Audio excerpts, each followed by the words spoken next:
Pessoal, boa tarde aos nossos radionautas aqui da ON Web Rádio, do programa Conexão Entrevistas, e hoje nós estamos com uma presença ilustre aqui, o Dirceu Packer. Dirceu, que ele é engenheiro agrônomo, formado pela Exalc, USP lá de Piracicaba. Além disso, tem mestrado e doutorado em genética. Você vê que o Dirceu é fera, né, Dirceu? E hoje nosso bate-papo vai girar em torno de um tema muito interessante, que é evolução e criação. Dirceu, que é um mestre aí, conhece muito a palavra de Deus profundamente e também conhece profundamente aí a ciência, né? Então vai ser um bate-papo muito interessante, muito bacana. E de antemão, Dirceu, eu queria te agradecer a sua disponibilidade de estar junto com a gente aqui, agradecer, eu sei que a tua agenda aí é corrida, mas você conseguiu um tempinho para a gente poder conversar sobre esse tema tão interessante. Muito obrigado, viu, Dirceu, por você estar com a gente aqui hoje. José, eu que agradeço e quero tomar a liberdade de chamá-lo de Zé. Meu amigo de longa data, né? Sim. É um prazer muito grande estar aqui com vocês na ON Web Rádio. Queria dar os parabéns ali por esse programa tão bom, tão instrutivo, com tão pouco tempo de existência. A gente tem visto que o programa tem uma performance excelente, viu? Que Deus abençoe e ajude que vocês continuem divulgando as músicas, as entrevistas, os devocionais. Amém. E a gente tem acrescentado muito em nossas vidas isso, viu, Zé? Que eu bom. agradeço pelo convite. Obrigado, eu que fico muito feliz aí. Eu sei que você nos ouve todos os sábados, né? Você, toda a família aí, a Elaine, a Laura. E já de antemão, manda um abraço para elas também, viu? Eu sei que elas nos ouvem. Será transmitido, Zé. Legal. E Dirceu, pensando nesse tema aí, o que podemos falar assim a respeito da evolução? A evolução, Zé, é um pensamento, é uma ideia e é ensinada nas escolas desde a mais tenra idade.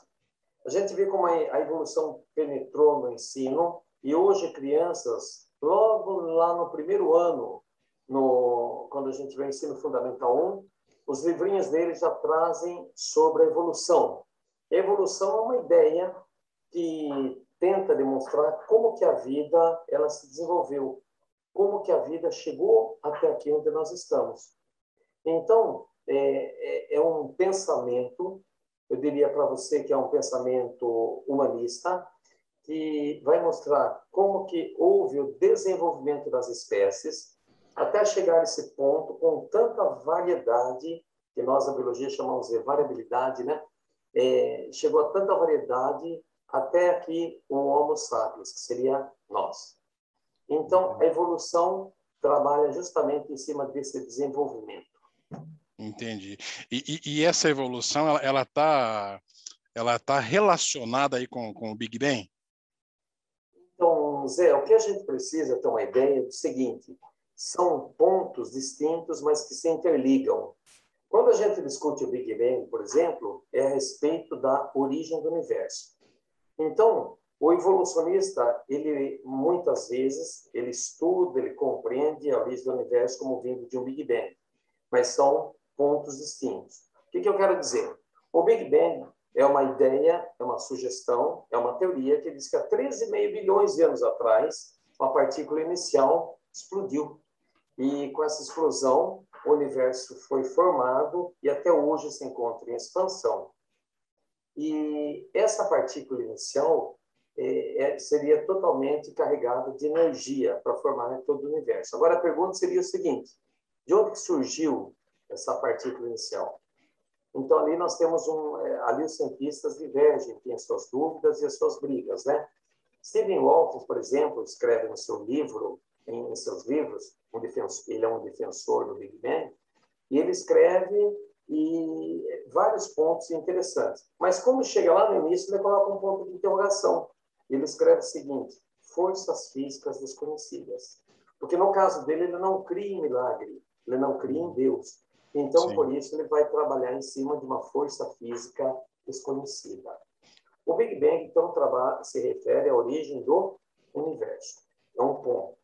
Um segundo ponto que a gente tem que destacar e deixar separado seria a origem da vida. Como que a vida começou aqui na Terra? Se o cientista não tem todas as respostas como o universo começou, Agora, segundo ponto, como que a vida começou aqui na Terra? Então, ali existem algumas sugestões. Uma delas que a vida veio do espaço. Nós aprendemos na escola com o nome de panspermia, ou seja, micro-organismos ou moléculas chegaram em meteoros, por exemplo, corpos celestiais chegaram aqui. Só que essa ideia barra no seguinte, então, como que a vida começou no outro lado? Simplesmente estaríamos transferindo o problema, né?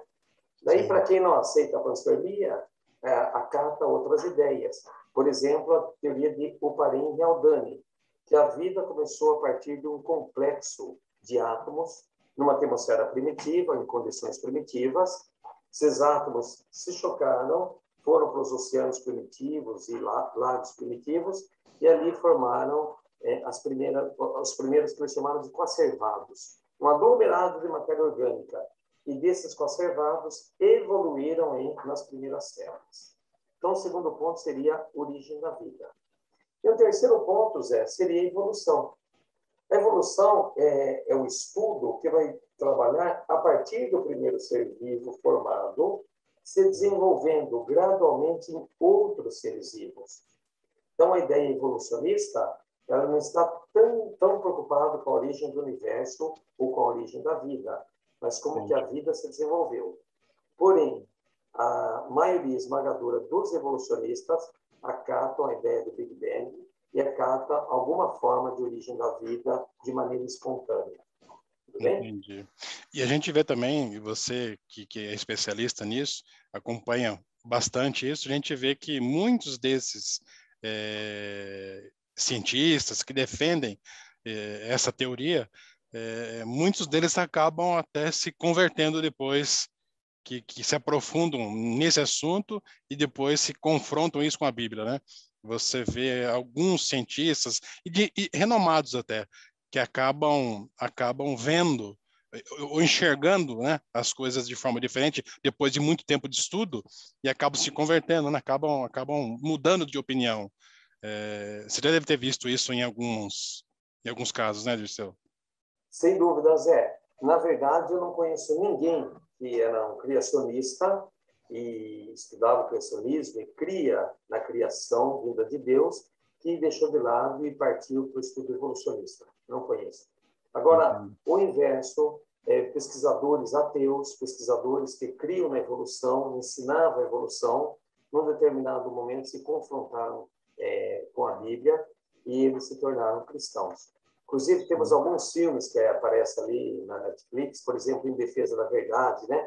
Nós vemos ali alguém que não era cristão e que acabou aceitando a ideia depois de pesquisar, depois de conversar com professores, com pesquisadores, e eles acabaram se convertendo e se tornando defensores do criacionismo também.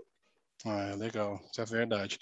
E você vê que nas escolas, nós aprendemos na escola sobre Lamarck e Darwin, né?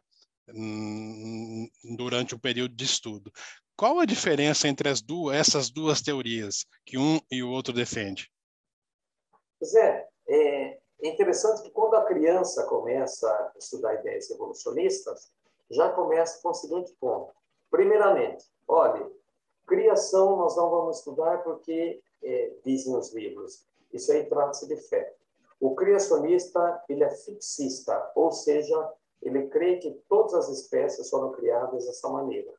Então, isso não é verdade, dizem os livros, né? Então, nós devemos estudar. Nós estudaremos a evolução. Eles colocam pelo menos duas teorias evolucionistas, a de Lamarck e a de Darwin. Lamarck é um cientista francês que fez a ideia de que as espécies vão evoluindo de acordo com o uso e desuso. Acho que você se lembra, Zé, da girafinha, aquelas girafas? Sim. Elas comiam os brotinhos das árvores, acaba o alimento na parte de baixo. Então, o que dizia Lamarck? As girafas começam a esticar o pescoço para pegar o alimento na parte de cima. Então, elas usam muito esse órgão. O uso desenvolve. Com isso, de acordo com a ideia lamarquista, as girafas passam a ter um pescoço maior. Entendi. Então, ele fala a respeito do uso e desuso e transmite essa característica adquirida. Certo? Alguns anos depois, apareceu Charles Darwin, um cientista inglês Na verdade, o Darwin, ele faz uma viagem, vamos dizer, aqui para as Américas, né? Dentro do navio Beagle, ele vem fazendo anotações. Inclusive, ele passa pelo Brasil, ele passa na América do Sul e vai na ilha de Galápagos. E ali ele começa a observar os pássaros, que têm diferenças no tamanho do bico, na forma do bico. E ele troca umas mensagens com um amigo dele, chamado Wallace, lá na Europa. E eles começam a chegar à mesma conclusão. E o que acontece? O Darwin, ele percebendo que o Wallace estava chegando, tendo as mesmas respostas que ele, Darwin volta para a Europa e publica um livro, A Origem das Espécies, de acordo com a seleção natural. Isso daí estamos nos anos de 1859. E, em suma, o que o Darwin quis dizer? Seria mais ou menos aqui. Olhe, o Lamarck não está com nada. A ideia de Lamarck está errada. Não existe como desenvolver característica. Não é porque você, a girafa, estica o pescoço que ela vai ficar, todas as descendentes terão um pescoço maior. Então, ele desenvolve a teoria chamada seleção natural. O que é essa teoria?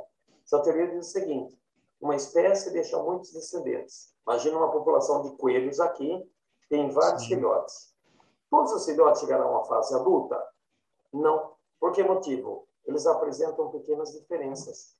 Então, aquele que corre mais, aquele que tem mais pelo, aquele que tem uma audição melhor, diante de uma pressão do ambiente, diante de uma falta de alimento, diante de um predador, consegue sobreviver e chega até a fase adulta. Então, ele chamou esses indivíduos dos mais aptos. Os mais aptos sobrevivem, chegam na fase adulta e formam a próxima geração. Os menos aptos vão ficando para trás no caminho, não formam a próxima geração. Então, de acordo com Darwin, há uma seleção natural em cada geração. Passam várias gerações, essas mudanças vão se acumulando. Essas mudanças permanecem naquele grupo de indivíduos. Então, esses indivíduos se adaptam naquele ambiente e estão ali aptos para dar continuidade à vida. Portanto, Zé, enquanto Lamarck tinha a ideia de um desenvolvimento, um esforço da espécie, Darwin dizia não. O que acontece simplesmente é a seleção dos mais aptos, seleção dos mais fortes, os mais rápidos. Esses formarão a próxima geração. Essa ideia entrou com tanto peso na biologia que hoje, nas escolas, eles mostram as duas ideias, Lamarck e Darwin. Mas o darwinismo é aceito praticamente como uma ideia universal. Então, os livros de biologia, todos eles trazem, por exemplo, estudo de botânica, de acordo com uma sequência evolutiva, uma provável sequência evolutiva. As briófitas formaram as pteridófitas, que formaram as gimnospermas e angiospermas. Os animais seguem uma sequência, poríferos, coleotterados, etc., até chegar o grupo dos vertebrados, somos nós, né? Então, Zé, a diferença marcante é que não existe um esforço da espécie, de acordo com Darwin, mas sim uma seleção. O mais e Darwin forte... foi um pouco mais longe. Só uma conclusão, ele foi um pouco mais longe em cima disso daí. Se essas pequenas mudanças vão se acumulando, o que acontece? Há uma ancestralidade, um ancestral, e as mudanças vão gradativamente se acumulando, de tal maneira que daqui a milhares e milhares e milhares de anos, eu tenho a formação de uma espécie distinta, uma espécie diferente. Entendi. Deu para entender? Sim. Portanto, então, o Darwin basicamente afirmou que, por exemplo, o homem ele veio do macaco. É isso? Não. Não. Aí eu engano, todos dizem isso daí. Darwin afirma que o homem veio do macaco. Inclusive, quando ele publicou o seu livro, saíram muitas charges dos opositores mostrando a cara do Darwin num corpo de macaco, né? Falando, olha, Darwin falou que o homem veio do macaco. Não. A ideia de Darwin era o seguinte: há milhões de anos atrás, não existia nem o homem nem o macaco. Existia um bicho, um ancestral. A seleção natural foi atuando nos descendentes, e o que aconteceu? Um grupo deles ficou nas árvores, em pato, etc. E tal, formou o grupo dos orangotangos. Outro grupo sofreu uma seleção natural ligeiramente diferenciada. e formou o grupo aqui, por exemplo, dos gorilas. Um terceiro grupo sofreu uma pressão de seleção diferente dos dois, se transformou nos chimpanzés. Um outro grupo, Zé, conseguiu perder o pelo, adquiriu postura ereta, desenvolveu a fala, manipular as ferramentas e se transformou nos humanos. Então, por exemplo, homem, chimpanzé, orangotango, os gorilas têm um ancestral comum há milhões de anos atrás. Entendi. Então, essa é a ideia do darwinista. Entendi. Não exatamente o que veio do macaco, nada a ver. Exato. Agora, o que a gente tem que ver é que isso daí fere totalmente a ideia bíblica. Vai de confronto direto com a ideia de Gênesis, onde Deus cria cada um segundo a sua espécie. Sim. Então, Deus cria depois de criar as plantas, cria os animais, e ao sexto dia Deus cria o homem, sua imagem e semelhança. Então, você observa que a ideia de Darwin, proposta por ele, mostra um desenvolvimento gradual, contrário à ideia bíblica. Sim, existe aí então um claro conflito, né, entre a Bíblia e a teoria darwinista, né? É possível, Dirceu, na tua opinião, conciliar a crença cristã com essas ideias de Darwin, de alguma forma? Zé, tem muitos cientistas que tentam fazer isso.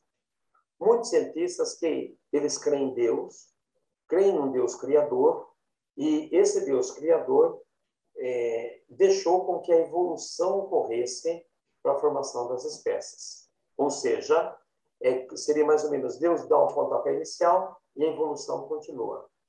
Só que fica difícil de a gente entender esse encaixe. Por que motivo? Somente seria verdade se Gênesis 1, 2 e 3 fossem uma fábula. Gênesis 1, 2 e 3 fossem alegóricos. Mas nós não podemos enxergar assim o início da Bíblia. Por que motivo? A criação era citada repetidas vezes na Bíblia. O próprio Jesus falou da criação. O próprio Jesus falou que Deus criou o homem e a mulher. Então, nós temos relatos claros mostrando que Gênesis 1, 2, 3 não é fábula, não é um mito. Então, se você não aceita Gênesis 1, 2 e 3, você deve jogar todo o restante da Bíblia, todo o ensinamento da Bíblia fora. Por que motivo? Porque no capítulo 3 de Gênesis que mostra a entrada do pecado. Jesus veio justamente para resolver o problema do pecado e fazer com que um homem se aproxime de Deus. Então, se você enxergar aquilo como uma fábula apenas, você não tem como interpretar o restante da Bíblia. A cruz se torna algo sem valor e todo o restante perde seu significado. Sim, de fato. Então, resumindo assim, ó, essa primeira parte, a evolução, ela a gente aprende a evolução como científica e a criação como fé, né? E há fundamentos assim nessa colocação, Dirceu, especificamente falando? Olha, Zé, é uma ótima e interessante pergunta. Porque quando o professor chega diante da classe e vai mostrar o que está nas apostilas, o que está no livro, já transmite uma ideia seguinte: nós não vamos discutir criação porque se trata algo de fé, algo subjetivo, algo da igreja. Então, nós vamos discutir as ideias evolucionistas de Lamarck, de Darwin. As ideias de Darwin depois foram aprimoradas. Uma terceira teoria, Zé, chamada neodarwinismo ou teoria sintética, no começo do século passado, né? Mas, simplesmente, essa terceira ideia fez um aprimoramento falando a respeito das mutações, porque na época de Darwin não se conhecia ainda muito bem a genética, né? Praticamente não conhecia nada de genética. Mas, então, os professores se apresentam diante dos alunos ou apresentam as ideias evolucionistas, as 3 ideias, mostrando que aquilo é ciência. Então, gostaria de dizer que, na verdade, os dois vivem pela fé. O cristão, o criacionista, vive pela fé. Ele tem uma fé baseada no quê? Ele tem uma fé baseada na palavra de Deus. Ele lê na palavra de Deus que Deus é o criador de todas as coisas. Então, lá em Gênesis 1, ele vai ler o relato da criação. Deus criando céus e terra, Deus criando todas as plantas, todos os animais, todos os seres vivos. E até o salmista fala algo bonito, né? Quando ele diz, por exemplo, no Salmo de número 8, quando contemplo os teus céus, obra dos teus dedos. Ou seja, o Salmo, Davi já admitia Deus criando, né? Quando contemplo a lua e as estrelas que estabeleceste, que o homem para que dele te lembres, né? Então, o salmista já tem uma visão de que é um Deus criador. Então, note, além da palavra de Deus, temos a criação também. A criação ao nosso redor aqui é um registro de que há a existência de um ser superior, há a existência de alguém sem igual. Portanto, Zé, nós cristãos vivemos pela fé. Sim. Nós temos a palavra de Deus e nós temos uma criação ao nosso redor que nos encanta, chama atenção. Portanto, admito, nós vivemos pela fé. Só que eu gostaria de dizer o seguinte, a fé é uma fé racional. A fé não é uma fé cega. Eu acredito por acreditar. Sim, isso é Existem importante. razões para termos essa fé, essa crença. E daí o professor diz, olha, agora nós vamos estudar a evolução, que a evolução é científica, tá certo? A evolução é científica. E ele começa a demonstrar teorias de Lamarck, geralmente eles refutam a teoria de Lamarck, os livros não aceitam mais a teoria lamarckista. Daí mostra a teoria de Darwin e fala dessa maneira que a vida se desenvolveu. Porém, queria dizer o seguinte, nós não conseguimos comprovar a teoria de Darwin no laboratório.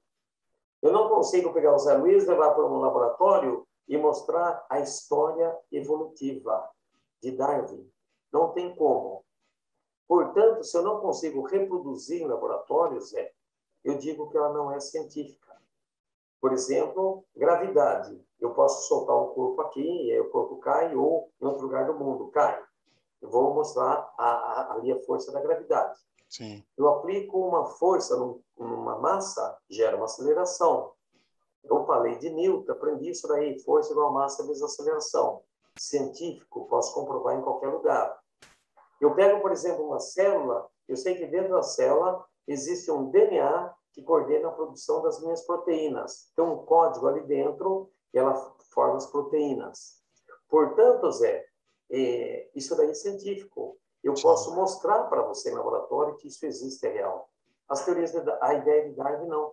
As teorias evolucionistas, não. Elas são sugestivas. Ela tem os argumentos, mas eu não posso reproduzir em laboratórios. Em laboratório. Então, quando o professor fala, isso aqui é ciência, não. Não é ciência. Por isso que no começo eu falei que é apenas uma ideia. É um pensamento. É um pensamento naturalista. Uma teoria, Dirceu. Na verdade, eles chamam de teoria evolucionista. É uma proposta, é uma teoria evolucionista. E principalmente na ideia da bioquímica, por exemplo. Os bioquímicos ficam de cabelo em pé. Quando houve essa ideia de que houve um desenvolvimento gradativo. Porque uma célula ou tem todas as substâncias para ocorrer as reações, se você tirar uma delas, a célula não consegue chegar até o final, a célula morre. Sim. Então, ou estava tudo lá desde o começo, Zé, ou a reação não se completa e vai dar problemas sérios para a célula, para o tecido e para o ser vivo. Sim. Então, gostaria de dizer, tanto o cristão quanto o evolucionista, ambos vivem por fé. Os dois se baseiam na fé. O cristão na existência de um ser superior, transcendente, um Deus que criou todas as coisas. O evolucionista, ele crê numa casualidade. Uma casualidade, lá há milhões de anos atrás, ou bilhões de anos atrás, átomos se chocaram e esses átomos se transformaram em matéria orgânica. Essa matéria orgânica se juntou casualmente e formou um coacervado. E esse coacervado se desenvolveu na primeira célula. Então, isso que está nos livros. Daí você questiona, como que uma matéria orgânica se transforma em matéria orgânica? Há uma lacuna muito grande. Exatamente. Não dá. Em ambiente aberto não dá, não. Como que um coacervado se transforma numa célula? Células é algo extremamente complexo. Outra lacuna gigante, que o evolucionista não responde. Agora, mesmo que eu tenha aqui a primeira célula, imagina lá, eles acreditam que a vida começou há 4,5 bilhões de anos atrás. É isso que os livros trazem. Imagina, a primeira célula foi formada, Zé, lá nos oceanos. Olá, bom dia, cheguei, eis-me aqui, né? Gente, a partir dessa célula, o evolucionista acredita que toda a vida vem do desenvolvimento disso daí, naquele ambiente hostil. Entendi. Pergunta, como que essa célula conseguiu se reproduzir? Porque para ela reproduzir, ela precisa de um material genético, um DNA ou um RNA. E o material genético, Zé, é extremamente complexo. Ele tem um código, ele é codificado. Então, essa casualização não formaria um código, uma codificação. Mas mesmo que ela conseguisse se reproduzir, uma célula se transforma em duas, será que ela teria uma informação genética para daqui formar bactérias, protozoários, algas, fungos, plantas, animais, chegar até um ser humano? Então, veja, na conclusão dessa sua pergunta, o que existe? O criacionista, ele crê que Deus criou todas as coisas e ao sexto dia cria o homem em sua imagem e semelhança. E apesar de algumas das semelhanças de células, de metabolismo, o homem está distante dos animais. O homem está distante das plantas. Existe um hiato muito grande.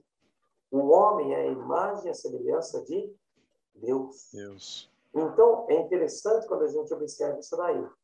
Para o evolucionista, não. Para o evolucionista, não existe esse hiato. Ou seja, essas primeiras células foram se desenvolvendo. Isso é evolução. Se transformando gradativamente em seres cada vez mais complexos. E essa complexidade foi chegando até formar fungos, até formar algas, plantas e animais. Agora você olha toda a diversidade ao teu redor. Pergunta, haveria como ter um desenvolvimento e chegar a tudo isso? Será que nas células primitivas existia um potencial genético para formar tudo isso? Ou houve um planejamento? Ou houve alguém transcendente que conseguiu criar tudo isso? Exatamente. Então, existe uma diferença grande entre a criação e a evolução. O que eu gostaria de deixar bem claro, que a criação, você aceita ela na fé. E a evolução, se você quiser aceitá-la, você precisa de fé. Zé, vou abrir só um parênteses aqui. Você precisa muito mais fé para ser evolucionista do que para crer em Deus. Você tirou a palavra da minha boca.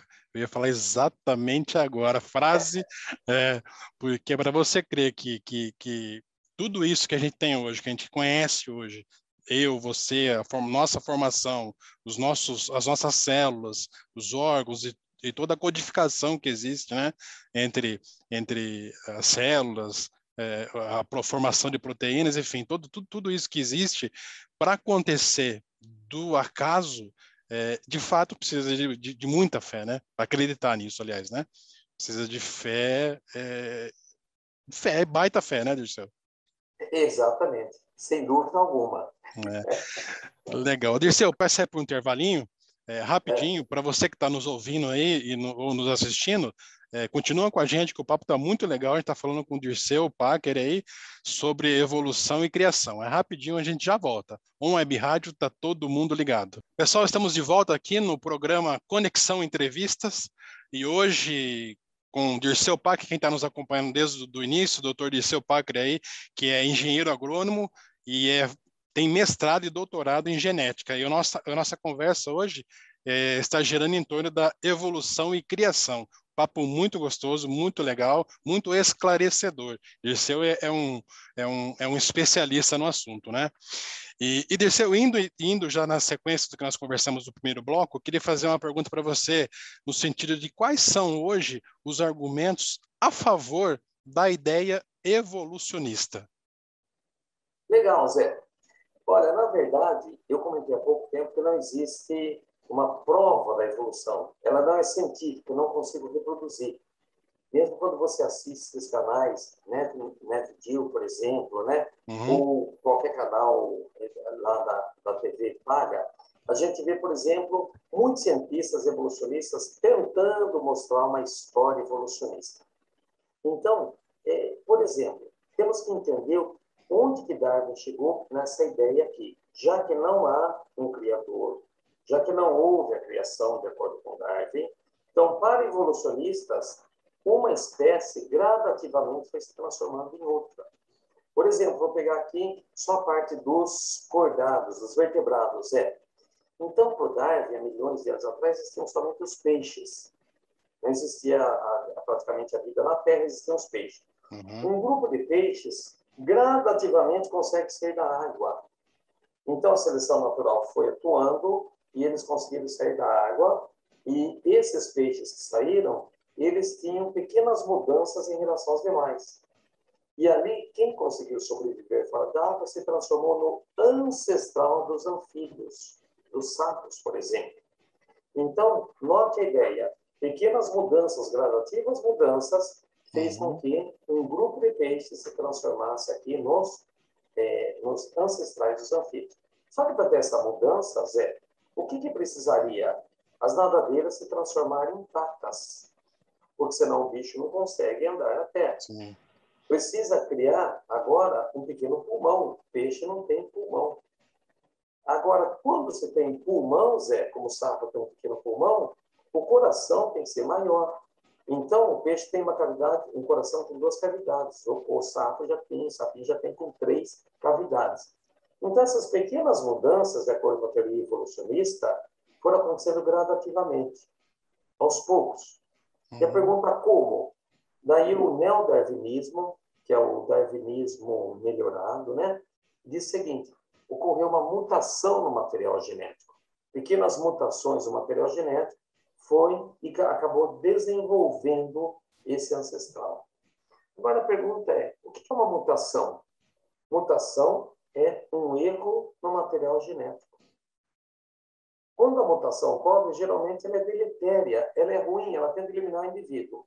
Agora eu pergunto, será que mutações conseguiriam formar um órgão novo chamado pulmão, esse ancestral? O pulmão não é uma bolsinha simples, é um órgão complexo, mesmo do sapo. Complexo. Só que ele precisa o quê? Vasos sanguíneos para nutrir esse órgão. Precisa um coração maior. Então, teria que ter quantas mutações, todas elas benéficas, favoráveis, para chegar lá. Mas, de acordo com a teoria evolucionista, uma não deu certo, outra não deu certo, mas em um determinado momento, eis aqui, surge o ancestral do anfíbio. Então, a partir daqui, temos sapos, cães, pererecas, salamandras. Passam milhões e milhões de anos, o que acontece? Um grupo deles começa a criar uma pele mais grossa, começa a criar escamas, garras, e os anfíbios se transformam em répteis. E seguindo essa linha de raciocínio, os répteis se transformam em, temos ali as aves e depois os mamíferos. Ou seja, há uma sequência evolutiva nessas ideias. Bom? Entendi. Tudo partindo de ancestrais comuns, tudo em cima dessa seleção natural atuando, né, nos indivíduos, eliminando os menos aptos e permitindo com que os mais aptos se desenvolvam. Entendi. Zé, agora eu gostaria de pensar o seguinte: quais são os argumentos? Porque isso daí é ensinado na escola, mesmo não sendo provado. E quando eu digo não sendo provado, eu não tenho como, Zé, chegar aqui e colocar na mesa fósseis e contar uma história evolutiva. Porque quem poderia dizer que isso daí estaria certo? Fósseis. Então, eu mostrar um fóssil de um peixe, depois um fóssil de um peixe já com pequenas modificações, um outro fóssil de um peixe cuja nadadeira esteja se transformando em pata, um outro fóssil com um peixe cuja nadadeira já se transformou numa pata, um peixe já agora com um corpo diferenciado. Você entende? Preciso ter uma história evolutiva. Sim. E Darwin escreveu no livro dele, olha, estamos em 1859 e quem pode comprovar minha teoria são os fósseis. E ele diz o seguinte: hoje nós não temos fósseis suficientes, mas logo, logo, a arqueologia vai descobrir esses fósseis e comprovar minha teoria. Só que, Zé, infelizmente, Darwin morreu sem ter visto esse sonho, porque eu não consigo mostrar aqui para o Zé Luiz uma história evolutiva nos fósseis. Você entende? Entendo. Então, o primeiro argumento que o Darwin usou foi os fósseis, que os fósseis poderiam contar essa história. Os fósseis mostram espécies que já se extinguiram. Os fósseis mostram muitas outras espécies que já conviveram aqui no planeta. Porém, esse é um argumento que, na verdade, se torna contra a teoria evolucionista, porque os fósseis não contam uma história evolutiva. Entendi. Inclusive, se cavarmos em rochas mais antigas, nós encontramos anfíbios como são hoje, peixes como são hoje, mamíferos como são hoje. Nós não temos essa história que o Darwin propagou. Mas, para o evolucionista, o fóssil é um argumento de que houve mudanças nas espécies. É baseado nisso. É um dos argumentos, os fósseis. Segundo, eles argumentam também com relação à semelhança dos órgãos internos. Por exemplo, o Zé Luiz tem um osso interno no braço dele, um osso longo, depois outro osso longo ali, um osso chato, ali os ossos do braço do ser humano. Quando eles olham a nadadeira da baleia, existe também uma sequência de ossos semelhantes. Quando eles olham a asa do morcego, existem ossos semelhantes. Então eles falam o seguinte, olha, homem, baleia e o morcego. Existem órgãos internos semelhantes, eles chamam de órgãos homólogos. Então, é uma evidência de que nós tivemos um ancestral comum lá no passado. Então, esse é outro argumento. Além dos fósseis, a semelhança desses órgãos internos, chamados órgãos homólogos. Certo? Uma outra evidência que eu poderia mostrar seria a semelhança do material genético. Ou seja, existe uma semelhança muito grande no material genético do ser humano com o material genético de um chimpanzé. Existe sim. E esse mesmo material genético já é mais diferente do cavalo, que é mais diferente, por exemplo, de um peixe, e assim por diante. Então, para o evolucionista, existem semelhanças de materiais genéticos em espécies mais próximas, que eles chamam de aparentadas. Tá bom? Entendi. Ao passo que há uma diferenciação desse material genético com espécies mais distantes. Quando estudam material genético, DNAs, eles estudam proteínas. Então, existem também muitas proteínas semelhanças do homem e do macaco. E essa mesma proteína ela é bem diferente por exemplo, de um peixe, como o salmão. Existe. Bom? Só que eu posso virar a moeda e dizer o seguinte, nós temos muitas proteínas semelhantes ao do peixe. Estaria evolutivamente mais longe. E essa mesma proteína é bem diferente do macaco. Então, para o livro de biologia dos nossos filhos, eles colocam as proteínas semelhantes. Entendi. Mas as proteínas que não têm semelhança, eles não colocam. E é outra pedra no sapato. Porém, é um argumento que os evolucionistas usam para tentar mostrar que nós viemos de um processo evolutivo. Tá bom? Então, ficaria ali os fósseis, ficaria ali esses órgãos homólogos, ficaria ali, por exemplo, o caso da semelhança do material genético das proteínas. Entendi, super bem explicado. E pensando ao contrário agora, Dirceu, quais são os argumentos que se pode usar hoje contra essa ideia evolucionista? Olha, Zé, aqui a gente poderia abrir um leque e conversarmos aqui por 2 horas e meia, se você estiver disposto, pode ser? Bora. Eu vou tentar resumir rapidamente. A primeira chama-se Lei da Termodinâmica. A lei da termodinâmica é uma lei comprovada na física que nada vai do simples para o complexo. Desculpe, a primeira lei da termodinâmica diz que no início havia um montante de energia, e essa energia se esparramou pelo universo, né? Então, essa energia, voltamos lá no Big Bang agora, é a dificuldade de quem crê que o universo veio de uma explosão causalizada. De onde que vem essa energia? Porque a energia não se autocria, tá bom? Então, essa primeira lei de termodinâmica é a pedra no sapato ali dos quem crê que a vida veio de uma explosão que deu certo. Vamos agora pegar a segunda lei da termodinâmica, chamada entropia. Diz que nada vai do simples para o complexo. Nada vai do desorganizado para o organizado.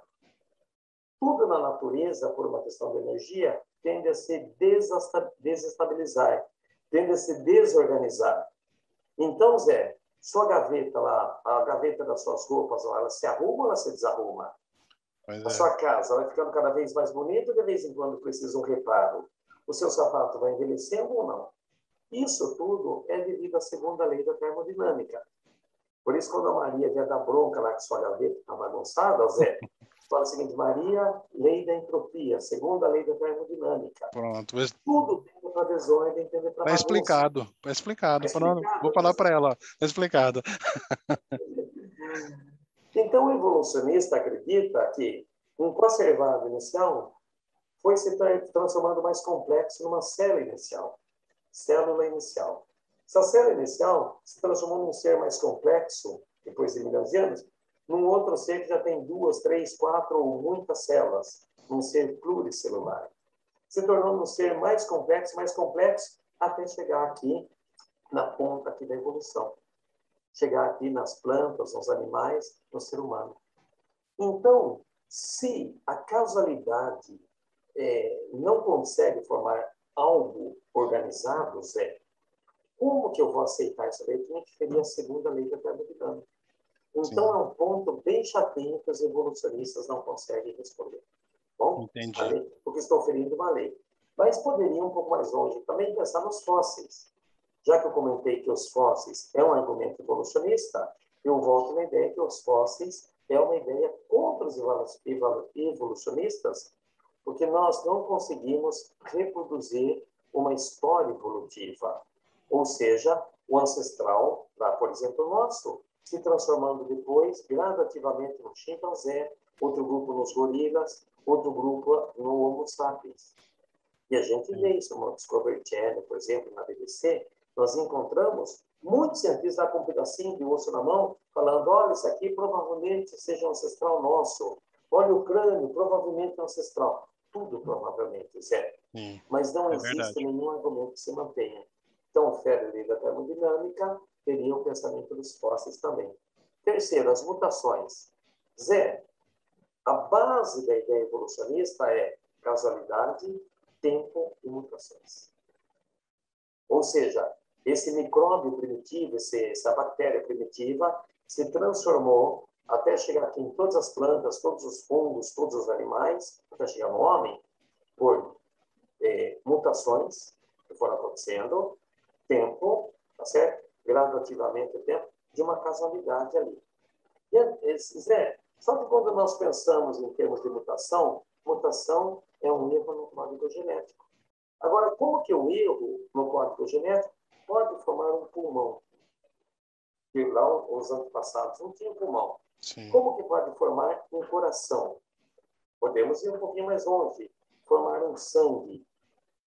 Vamos pois é. lá? Formar um olho. Tá certo? Imagine erros no código genético formar um olho. O olho é algo extremamente complexo. Muito. Você vê, por exemplo, que o olho, note o seguinte, para o evolucionista, o olho foi surgindo gradativamente, por pequenas mudanças. Então, imagina lá, vamos voltar milhões de anos atrás. O animal não tem olho. De repente, por mutação, aparece um globo ocular. Tem alguma utilidade, Zé? Nenhuma. Pois é. Pelo contrário, vai dificultar para o bicho.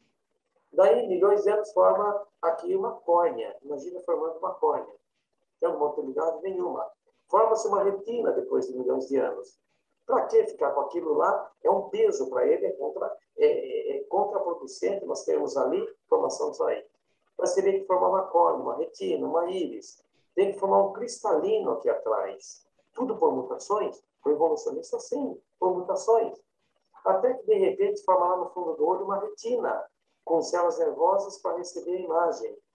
Só que nada adiantaria se não existisse um nervo óptico, se não existisse um nervo. Agora, vamos formar por mutação, porque mutação é um processo casualizado, Zé. Será que a mutação Exatamente. formaria o nervo óptico? Resposta, é claro que não. Para o evolucionista, sim. Agora, Zé, pergunta para a sua oftalmologista o que acontece se ela colocar o nervo óptico 1 milímetro acima ou abaixo de onde ele está inserido. O que acontece se você mudar a posição? Esse nervo óptico pega a imagem da retina e joga lá num ponto específico do cérebro. Agora, a mutação teria que formar essa estrutura chamada nervo, colocar atrás dos olhos e atrás do cérebro, para formar a imagem. Será que mutações formariam isso? Qualquer Pois é. pessoa que conheça um pouquinho de biologia sabe que a resposta é não. Mas os livros dos seus filhos vão dizer o seguinte: por mutações, as espécies foram se formando. Gente, pensa no sistema nervoso e o cérebro. Complexo demais. O que é? É complexo demais, né? O cérebro, né? Super Será que o complexo. cérebro foi um projeto ou será que o cérebro surgiu por mutações? Erro no código genético lá atrás. Interessante a gente pensar. Sim. Então, mutações refuta veementemente, né, com uma resposta de chegar até onde chegou. Então, seria uma outra resposta também que os evolucionistas eles vão insistir que as mutações é a causa da variabilidade genética. É o ponto principal dessa variabilidade genética. Nós sabemos como as mutações elas causam uma divergência na resposta evolucionista, uma dificuldade dessa resposta evolucionista. Então, veja que nós estamos vendo, Zé, alguns argumentos que são contrários. Eu tenho mais alguns minutos aqui, Zé? Tem sim. Tem. Então, só pensar comigo. Imagina o seguinte, para o evolucionista, as aves se originaram a partir dos répteis. Então, nós somos aqui, imagine um bando de répteis aqui num bate-papo legal, tá bom? Não existem dados. Por mutações, o que acontece? Esses répteis começam a ter pequenas mudanças. As escamas vão ter que se transformar em penas, tá bom? Entendi. Os membros dianteiros têm que se transformar em asas. O peito tem que ficar mais pontiagudo, um osso pontudo chamado carena, ou quilha, para poder voar. O osso vai ficar oco para poder diminuir o peso, para poder voar. Está vendo quantas mudanças tem que ter? E acontecendo da noite para o dia?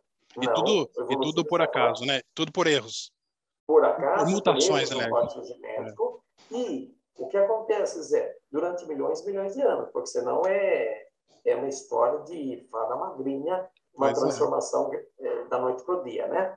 Então, evolucionistas falam que foi acontecendo gradativamente. Agora, pensemos aqui, Zé. Eu chego todo legal, sem um som reto, eu falo, ô, moçada, olha, estou criando asas, vocês não. Vocês estão com essas patas, eu já estou desenvolvendo asas. Eu tenho aqui o meu peito com essa quilha, né, para quebrar a resistência do ar. Meus ossos estão ficando ocos. Ou seja, daqui milhões e milhões de anos, meus descendentes vão poder voar, né? Só que eu não sou nem réptil nem ave, concorda comigo? Sim. Aparece um predador de répteis atrás de nós. Quem que vai ser o primeiro a ser comido? Aquele que não tem nem asas e aquele que não tem patas. Você entende? Sim. Que essas modificações, pela própria ideia da seleção natural, esse indivíduo que está em transição vai ser o primeiro a ser eliminado. Ou seja, aquilo que demorou milhões e milhões de anos para aparecer se torna um obstáculo para ele se adaptar e se manter.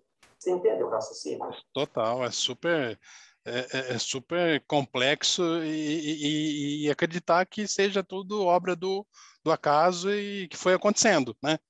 Foi acontecendo. É difícil. Você, como nós falamos no começo, lá no primeiro bloco, é preciso de muita fé mesmo para acreditar. Se você, sem dúvida, se você permitir, desculpe interromper, Imagina. o que a gente tem que pensar é nessa coisa chamada DNA. O DNA é o nosso material genético.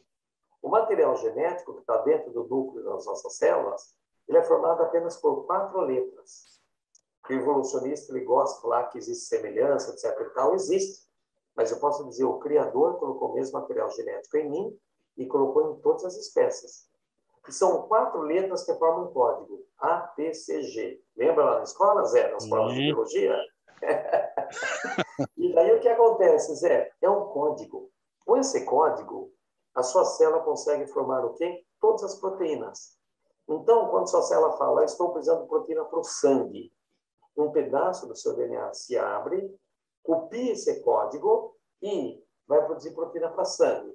E a outra célula fala, estou precisando de proteína para cabelo.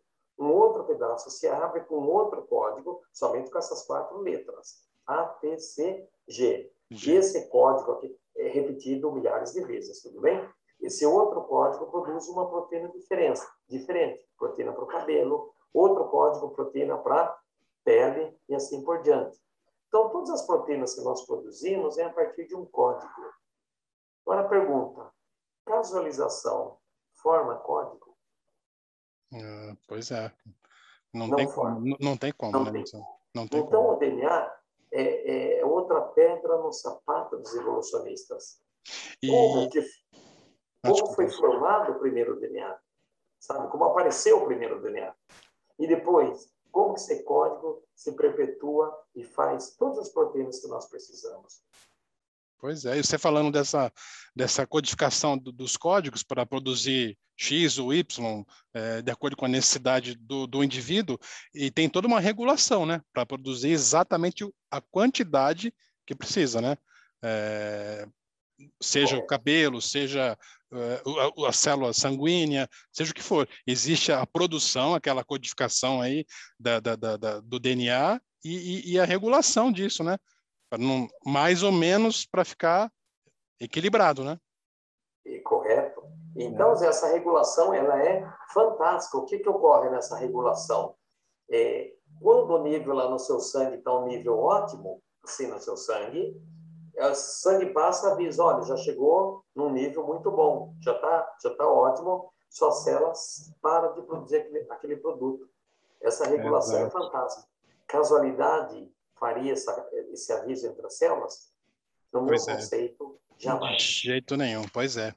E Dirceu, e o papo tá muito bom, nossa, super bacana, super didático, né? Você é super didático, né? Sabe bastante. E além de Mas saber acho que falo bastante, muito, viu, Zé? é nada, é muito sim. E além de saber muito, consegue transmitir aí o conhecimento. E já partindo para o nosso final aqui, eu queria que você, se você puder, fazer algumas considerações finais sobre a Bíblia e a teoria evolucionista. Zé, eu gostaria de dizer que a gente vive num mundo que se afastou de Deus, separou de Deus. Então, quando você pega, por exemplo, dentro de um conceito da filosofia, que vão ensinar na faculdade, os filósofos ateus, por exemplo, Nietzsche, vai escrever lá, Deus está morto. Isso dá ibope, isso é bonito. É isso que se ensina na faculdade. Quando você pega no campo, por exemplo, da psicologia, eles vão trabalhar, por exemplo, com Freud, tá certo? O Freud vai dizer que Deus não interfere em nada. Você é produto de alguém que te fez mal lá no passado. Olha, seu pai, sua mãe que causou esse estrago assim, né? Freud não vai pensar em termos de pecado, em termos de cruz, em termos de Deus. Então, Deus, a psicologia tenta tirar Deus da história também. Quando você pensa em termos políticos, por exemplo, veja Marx, quando ele escreve Capital e quando o comunismo chega lá, vamos tirar Deus da sociedade. Deus não é mais para ser ensinado, não é mais para ser pregado, né? Então, você vê as ideias de Marx e dos seus seguidores ali, Deus está fora, a igreja está fora, esquece. Então, vamos tentar tirar Deus da sociedade. E aconteceu a mesma coisa na biologia, quando se tentou tirar Deus da biologia.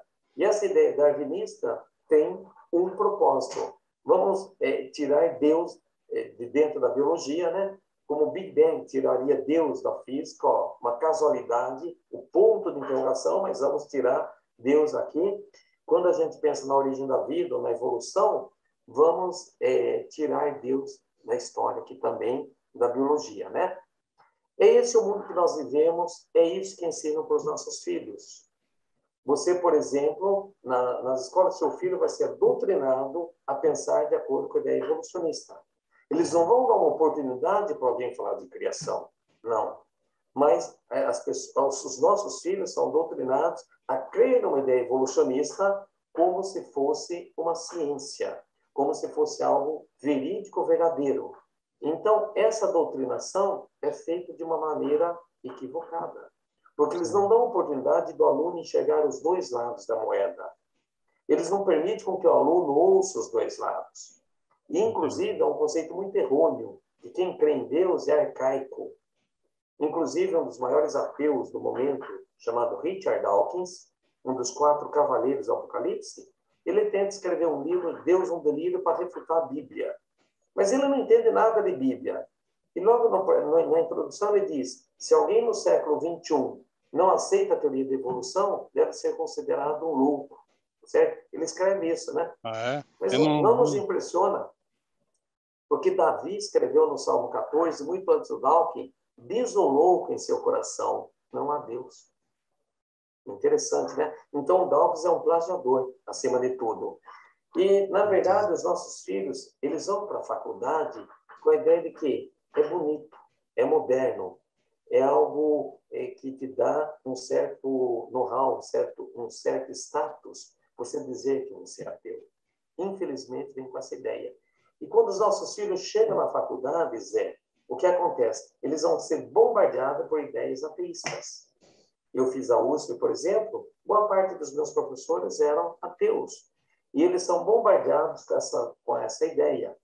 Então, o objetivo que existe nesse mundo é afastar os nossos filhos de Deus. Por isso, é muito importante que pais cristãos doutrinem seus filhos. Leiam a Bíblia com seus filhos desde a infância e ensinem que há um Deus criador e sustentador do universo. Um Deus que criou todas as coisas, um Deus que criou a vida e sustenta a vida. E que esse filho vai entrar numa sociedade onde tudo vem contra, onde tudo vai vir contra os princípios e as ideias de Deus. A Bíblia relata desde a primeira página que Deus é o Criador.